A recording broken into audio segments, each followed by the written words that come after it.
Hello guys, कैसे हो आप सब। Welcome to film explain in Hindi. Movie की शुरुआत होती है और हम एक आदमी को कमरे में मरा हुआ देखते हैं। इस आदमी का नाम एंड्रयू मार्श है। मरने से पहले एंड्रयू खुद की ही ब्लू फिल्म देख रहा था। दूसरे दिन सुबह पुलिस और डॉक्टर वहाँ पर इन्वेस्टिगेशन करने आते हैं।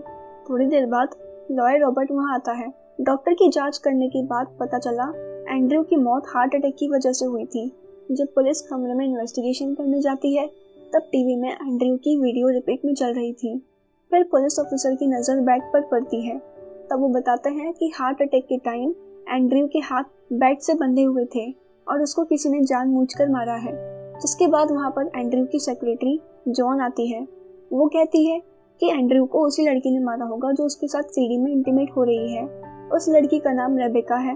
रेबेका और एंड्रयू दोनों के बीच अफेयर चल रहा था। अभी कुछ दिन पहले ही एंड्रयू ने $8 मिलियन की जायदाद रेबेका के नाम की थी। ये सब सुनने के बाद पुलिस को रेबेका पर शक जाता है। फिर अगले दिन पुलिस ऑफिसर इन्वेस्टिगेशन करने के लिए रेबेका को बुलाते हैं। तब रेबेका अपने लॉयर के साथ वहाँ पर आती है। उसके लॉयर का नाम फ्रैंक डुलानी था। फिर रॉबर्ट रेबेका से पूछता है, क्या तुमने कल रात कोकीन ली थी? तब रेबेका मना करती है। रॉबर्ट ऐसा इसलिए पूछ रहा था क्योंकि एंड्रयू की मौत जिस रात हुई थी उस रात उसने कोकीन ली थी। रॉबर्ट और पुलिस को शक था कि रेबेका ने ही एंड्रयू को जानबूझकर मारा होगा, क्योंकि उस रात रेबेका एंड्रयू के पास थी और दोनों इंटीमेट भी हुए थे। जिसके बाद रेबेका का लॉयर फ्रैंक कहता है, अब हमें जाना चाहिए। फिर दोनों वहां से जाने लगते हैं। तभी पुलिस ऑफिसर रेबेका को अरेस्ट कर लेता है। इस वजह से फ्रैंक गुस्से में रॉबर्ट से पूछता है कि ये तुम क्या कर रहे हो। तो रॉबर्ट फ्रैंक से कहता है कि रेबेका ने तुमसे एक बात छुपाई है। एंड्रयू ने मरने से पहले $8 मिलियन की जायदाद रेबेका के नाम की थी। ये बात फ्रैंक नहीं जानता था। फिर थोड़ी देर बाद फ्रैंक रेबेका की बेल करवाता है। आगे के सीन में हम सबको कोर्ट में देखते हैं। एंड्रयू का केस रॉबर्ट लड़ रहा था। रॉबर्ट कोर्ट में सबके सामने बताता है कि रेबेका एक चरित्रहीन महिला है। इसने पैसे और जायदाद के लिए जानबूझकर एंड्रयू को फंसाया है। रेबेका ने एंड्रयू के साथ हार्ड सेक्सुअल एक्टिविटी की जो उसके हार्ट पर भारी पड़ रही थी, लेकिन फिर भी रेबेका ने एंड्रयू के नेजल स्प्रे में कोकीन डाल दी। जिसके बाद एंड्रयू के हार्ट पर ज्यादा दबाव हुआ और हार्ट अटैक की वजह से एंड्रयू की मौत हो गई। फिर फ्रैंक कहता है, केस इस बारे में नहीं है कि रेबेका कैसी है, हमें एंड्रयू की मौत को फैक्ट्स के आधार पर सॉल्व करना चाहिए। अब यहाँ उस डॉक्टर को बुलाया जाता है जिसने एंड्रयू की डेड बॉडी को पोस्टमार्टम किया था। रॉबर्ट डॉक्टर से पूछता है कि एंड्रयू की मौत कैसे हुई। तब डॉक्टर ने कहा, कोकीन की वजह से। पर ये कोकीन उन्होंने खुद नहीं ली थी और मरने से पहले उनके हाथ बेड से बंधे हुए थे। तभी फ्रैंक ऑब्जेक्शन उठाता है कि एंड्रयू के हाथ पर सिर्फ निशान थे और वो निशान पहले के भी हो सकते हैं। जिसके बाद एंड्रयू के पर्सनल डॉक्टर को बुलाया जाता है। फिर रॉबर्ट उनको पूछता है कि क्या कभी एंड्रयू कोकीन लेने के बाद आपके पास आया था? तब डॉक्टर कहता है, एक बार एंड्रयू ने कोकीन ली थी जिसकी वजह से उसे बहुत ही तकलीफ हुई और वो मरते मरते बचा था।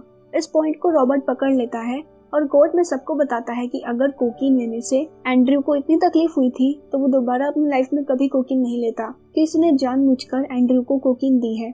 अब सबके मन में एक ही सवाल है, एंड्रयू को कोकीन किसने दिया होगा? बाद में सेक्रेटरी जॉन को गवाही देने के लिए बुलाया जाता है।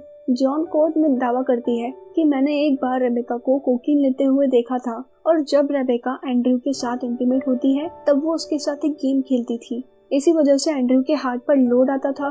जिस रात एंड्रयू की मौत हुई उससे पहले मुझे एंड्रयू ने बताया था कि रेबेका मुझे मार कर ही दम देगी। फिर फ्रैंक ऑब्जेक्शन उठाता है कि रेबेका ने ऐसा जरूर कहा होगा, पर उसका मतलब कुछ और था, क्योंकि रेबेका शिकागो शिफ्ट होना चाहती थी और इस बात से एंड्रयू बहुत ही दुखी था। फ्रैंक के पास जॉन के खिलाफ कुछ रिपोर्ट भी थी। जब वो रिपोर्ट कोर्ट में दिखाता है तब प्रूफ होता है कि जॉन ड्रग्स एडिक्टेड है। फ्रैंक के पास जॉन की एक सीडी भी थी जिसमें एंड्रयू और जॉन इंटीमेट हो रहे थे। इस बात से फ्रैंक साबित कर देता है कि रेबेका से पहले जॉन एंड्रयू के साथ रिलेशन में थी और ये सब साबित करने के बाद आज की हियरिंग यहीं पर खत्म हो जाती है। फिर फ्रैंक रेबेका को घर पर छोड़ने जाता है। तब रेबेका फ्रैंक से कहती है, क्या तुम मेरे साथ इंटीमेट होना चाहोगे? फ्रैंक कहता है, मैं तुम्हारा लॉयर हूँ। इतना बोलकर वो जाने लगता है। जिसके बाद फ्रैंक कार में बैठकर रेबेका के घर की ओर देखता है। तब रेबेका ने घर का दरवाजा खुला रखा था। फ्रैंक खुद को रोक नहीं पाता और फिर से रेबेका के घर में जाता है। फिर रेबेका और फ्रैंक दोनों इंटीमेट होते हैं। रेबेका जिसके साथ इंटीमेट होती है उसके साथ एक गेम खेलती है। अगले दिन कोर्ट में रॉबर्ट एंड्रयू का पर्सनल डॉक्टर से सवाल कर रहा था। वो पूछता है, एंड्रयू और रेबेका दोनों तुम्हारे पेशेंट थे और क्या रेबेका जानती थी कि एंड्रयू को हार्ट की बीमारी है? तब रॉबर्ट कहता है हाँ उसे पता था। जिसके बाद फ्रैंक उस डॉक्टर को सवाल करता है। फ्रैंक कहता है मैं तुम्हारे और रेबेका के रिलेशन के बारे में जानता हूँ। जब रेबेका ने तुम्हारे साथ ब्रेकअप किया तब तुम बहुत दुखी थे और तुमने रेबेका को धमकी भी दी थी कि मैं तुम्हारी लाइफ बर्बाद कर दूंगा, और तुम वही कर रहे हो। आज की हियरिंग बहुत ही अच्छी रही। इस बात से रेबेका बहुत ही खुश थी। जिसके बाद फ्रैंक और रेबेका इंटीमेट होते हैं। फिर आगे की हियरिंग में रॉबर्ट एक नए विटनेस को बुलाता है जिसके बारे में फ्रैंक नहीं जानता था। तो फ्रैंक ऑब्जेक्शन उठाता है पर उसकी बात जज नहीं सुनते। फिर रॉबर्ट अपना गवाह बुलाता है। इस आदमी का नाम जेफरी है। रेबेका और जेफरी दोनों के बीच पहले रिलेशन थे। रॉबर्ट इसके बारे में जेफरी को पूछता है। तब जेफरी बताता है कि मैं रेबेका के प्यार में इतना पागल हो गया था कि मैंने मेरी सारी जायदाद रेबेका के नाम कर दी थी। जब मैं और रेबेका एक दिन इंटीमेट हो रहे थे तब रेबेका ने मेरे दोनों हाथों को बेड पर बांध दिए थे। जब मैंने इस तरह के रिलेशन बनाने से मना किया तो कुछ दिनों बाद रेबेका मुझे छोड़कर चली गई। मैंने ऐसा इसलिए कहा क्योंकि मुझे भी हार्ट की बीमारी थी। रॉबर्ट इन सारे गवाह से साबित करना चाहता है कि रेबेका एक मतलबी महिला है। ये बूढ़े आदमियों को अपने प्यार में फंसाकर उनकी जायदाद और पैसे को उसके नाम करवा देती है। ये सब सुनने के बाद रेबेका गवाही देने आती है। रेबेका कोर्ट में बताती है कि मैंने जेफरी को इसलिए छोड़ा था क्योंकि जेफरी एक गे था। जेफरी ये सुनकर एक मिनट भी कोर्ट में नहीं रुकता और वहाँ से चला जाता है, जिससे अब रॉबर्ट के सारे गवाह फेल हो जाते हैं और आखिर में कोर्ट रेबेका को बेगुनाह साबित कर देती है। इस बात से रेबेका बहुत ही खुश थी। फिर जाने से पहले वो फ्रैंक के पास आती है और फ्रैंक को कहती है तुमने मेरा बहुत साथ दिया, और थैंक्स बोलकर चली जाती है। उसी रात फ्रैंक रेबेका को बिना बताए उसके घर पर जाता है। तब वो देखता है कि एंड्रयू का डॉक्टर रेबेका के साथ है। फिर हमें पता चलता है कि इन दोनों के बीच अभी भी रिलेशन चल रहा है। फ्रैंक समझ जाता है कि ये सब इन दोनों की वजह से हुआ है। तब फ्रैंक रेबेका से कहता है कि तुमको कोकीन डॉक्टर ने दिए होंगे क्योंकि उसे पता था कि एंड्रयू को हार्ट की बीमारी है और उसे कोकीन देने से हार्ट अटैक आ सकता है। कोर्ट में भी तुम दोनों एक दूसरे के खिलाफ रहे जिसकी वजह से किसी को तुम पर शक न हो। जिसके बाद डॉक्टर को रेबेका और फ्रैंक के रिलेशन के बारे में पता चलता है।